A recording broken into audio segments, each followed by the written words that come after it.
Women who took self-defense class. Have you ever had to use what you learned? My older sister Megan always had this extreme hatred towards me. I was the outgoing type, the type to make an entire room laugh at a dumb joke. Meanwhile, she was a bookworm, the type to get good grades without even trying. And as you've probably guessed by now, she was my parents' golden child, and I was not, especially to my dad. She was his precious princess. He'd prepare her favorite meals, handle her laundry, and constantly ask me to help with her assignments. I was expected to be her personal assistant just because we're family, but I never received the same treatment in return. So I guess I share some blame for how she turned out, because I constantly helped her without expecting anything back. But then the real problem started. She began tormenting me and ridiculing me for our differences. She'd mock me for being slightly chubbier than her, and when I didn't cry as much at her insults as she'd hoped for, she resorted to other methods. It wasn't long before she was sneaking into my room, going through my phone and reporting to my dad about my messages with friends. When I confronted her and complained to our parents about my privacy being violated, they'd just chuckle and say it was harmless. They'd even back her up and ask her why that was on my phone. That was in reference to a text conversation with a guy classmate about homework. I didn't even feel like I had a home anymore, because it never got better, only worse. Soon Megan started hiding my sports equipment before games and putting disgusting stuff in my lunch. I remember she mixed crushed eggshells into my sandwich, but thankfully I noticed before biting into it. When I told Dad, he dismissed it as sisters bonding and told me to chill out because I didn't actually get hurt. Megan also noticed a group of girls bullying me in school a few weeks later. When she did, I was actually hoping she would make fun of me for it in front of our parents, just so they'd know about my bullying. But instead, she joined forces with them. Together, they'd call me a fat loser or dumb jock, as well as encourage them to spread rumors, saying I was just a massive disappointment. At that point, I struggled to believe life was worth living. And during another fight over something so trivial I can't even remember,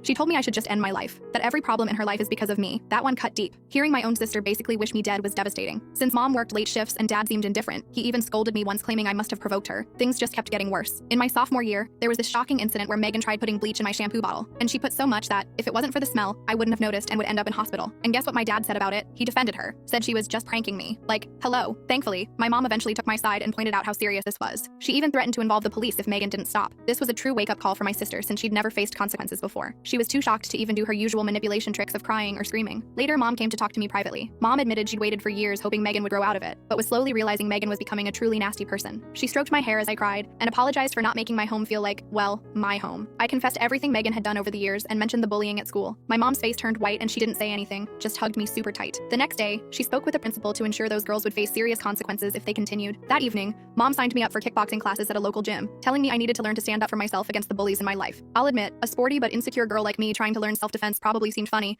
but I was dedicated. I knew it would come in useful, and one day it did. When Megan was up to her usual tricks, she sneaked into my room and grabbed it while I was showering. I caught her just as she was about to head out with her friends. She took the allowance I'd earned from babysitting the neighbor's kids. I'd been saving up for weeks. I demanded she return my money, but Megan just laughed, saying all I could do was cry to Mommy. Usually, I would just feel sad, or cry, but something in me snapped, and anger boiled my blood. I couldn't finish the full story in the short video. To watch the rest of the relationship developing and the golden child confrontation, click the link below.